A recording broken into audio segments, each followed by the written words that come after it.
And for more on the latest from Microsoft, Mark, you spoke with Yusuf Mehdi. He's the Vice President for the Windows and Devices Group. And Mark began by asking him about the Windows 10. Well, Windows 10 is off to the best start, fastest start of any version of Windows we've had as a company ever. In terms of, first of all, just usage. We are at, as of today, we announced 270 million monthly active users of Windows 10 in just 8 short months. That's 1.5 times Windows 7, which was the next best Windows, 4 times Windows 8 rate of adoption. And what's been great is it's been adopted in enterprises because of the security story that we have and the strength of it, but also it's doing great with consumers. It's widely considered that Microsoft was late to mobile devices and smartphones. Are you making progress with mobile devices? Yeah, absolutely true. So as you said, we got a late start on the mobile phone area. Where we've started to really have some traction and really the focus that we've been sharpening over the last year is to focus on, as Satya talks about, the mobility of the experience as opposed to the mobility of a single device. Because what we're realizing more and more now is people say, look, I use multiple devices. And so when I go from my phone to my PC to my television, can I bring along my context? Can I bring along the things that I was doing? Are they smart and aware of, about me and what I was doing? So what we've been focused on with Windows 10 in particular is to make that mobility of the experience happen.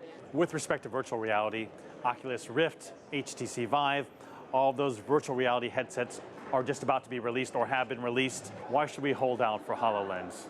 Number one, I think there are 2 distinct worlds, right? There is this virtual reality, as you talked about, and then there's mixed reality. Virtual reality is a simpler concept. You're seated, it's opaque, you're tethered into a PC, and it's more for entertainment and gaming. Mixed reality is a much bigger, much bolder concept. It basically means that you can look at the entire real world and exist and function in the real world. You're not going to be having a conversation, and I get digital, effects on top of that, holograms on top. Our device is fully untethered computer, the only one of its kind. So you can leave your desk, you can leave the couch and walk around. It's a bigger idea. It'll take more time to get to mass consumer, but what we're excited is that today we shipped our developer kit. And now you're going to see, as we saw here, 5,000 developers are going to start to work and write apps for this platform. Plenty of talk about bots. Yeah. Tell us about bots and Microsoft's plan.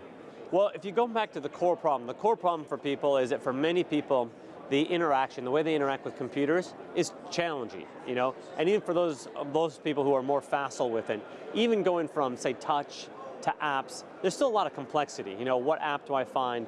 The breakthrough we're trying to do is we're trying to provide conversations as a platform that have a couple of key components. One is intelligence, so that these apps, websites, or bots, as we'll talk about in a second, are intelligent. They know about you, they know about the context, and they can work better on your behalf. Bots in particular, what we're finding is for so many things, like say planning a trip, it's much easier to, instead of saying, well, let me go find the app for the hotel and the app for the car rental and the app for the vacation planner, just to talk to something like Cortana and say, oh, I'm traveling here to San Francisco. And the bot takes over and says, oh, Yusuf, okay, you're traveling to San Francisco. Do you need a hotel? Great, here's where you stayed last time. Did you like that room? I can book that for you. By the way, your friends are here. And so it becomes this conversational approach, and all of the intelligence happens on the back end. And so this bot framework and this conversational platform is effectively a new emerging platform that's going to make it easier for us to use devices. But is it a danger that all these bots will end up just taking jobs?